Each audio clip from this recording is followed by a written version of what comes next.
This video presentation has been classified by the ABC as M. It contains material that is not recommended for persons under 15 years. And that very same day, a demonstration that getting angry may be just what the media want. An accused rioter has clashed with a television cameraman after facing court on charges arising from the attack on the Oakley Bob Jane store. The charges are serious, but of course not yet proven. And anyway, it wasn't the accused rioter who was first shown clashing with the cameraman outside the Melbourne Magistrates Court. It was his father. You bloody idiot! You idiot! I don't care, he's 8 or whatever. On 7 Story, that aggressive behaviour by Mr. Judd Amar seemed to come completely out of the blue. But we've been given the unedited footage shot by one of the cameramen there that day. It shows that the father had been sorely provoked, especially by the cameraman shooting for 9 News. We're going to run it at some length, and I warn you, the language isn't pretty. Omar Amar had just been given bail by the magistrate, and he and his father were trying to walk away from the court. Hey, please, guys. Please. Hey, please, man. Please. I don't want to push anyone. Please. I said please.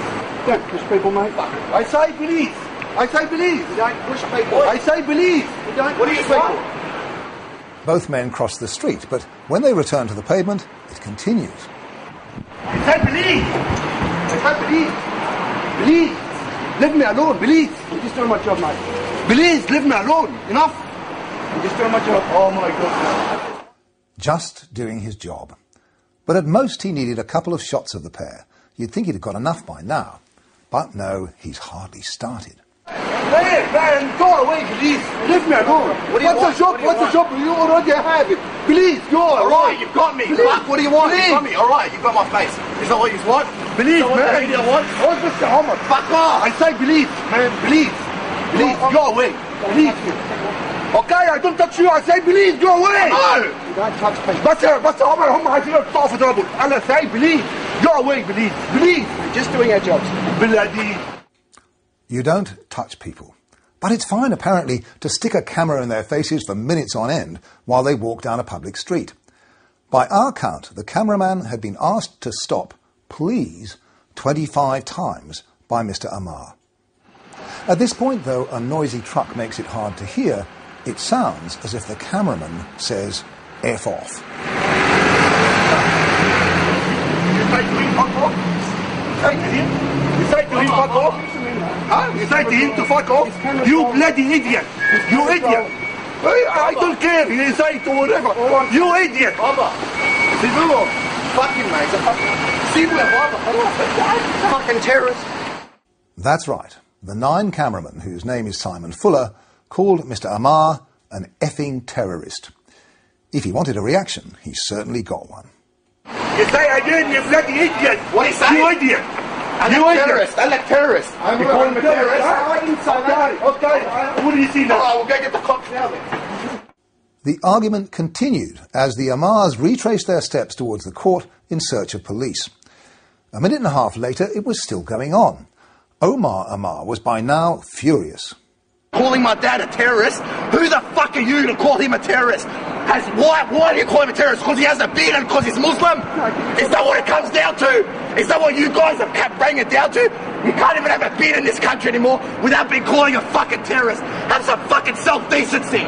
The man's never been caught in his life and you're calling him a terrorist. You're calling him a terrorist and he's never been to court in his life. Is that what it's come down to? Edifying stuff. Nine's Director of News in Melbourne tells Media Watch. Simon Fuller has been stood down pending the completion of an investigation into all the facts surrounding this incident. Good. But until TV news directors make it clear to their cameramen that they don't want people to be badgered like this, it will go on happening. It's worth remembering that there were at least 2 crews filming the incident. Wisely in the circumstances, 9 didn't broadcast a single frame of the confrontation. In a statement to Media Watch, Judd Amar's lawyer writes, Mr. Amar wishes to clarify that he has been a citizen in this country for over 20 years and has never been the subject of a criminal allegation. He also wishes to convey his disappointment that the words were said in the first place by the Channel 9 cameraman and that the altercation was later broadcast by Channel 7. In fact, both 10 and 7 aired some of the confrontation. Neither gave any hint of how seriously Judd Omar had been provoked. He comes across as an aggressive Muslim. His lawyer says, "This incident has the capacity to further erode the Islamic community's confidence in the media." No more to be said. That's it for this week. Special thanks to our executive producer for the past 2 years, Joe Puccini, who left us last week. Our loss and Late Line's gain. But we'll be back as usual next week. Till then, good night.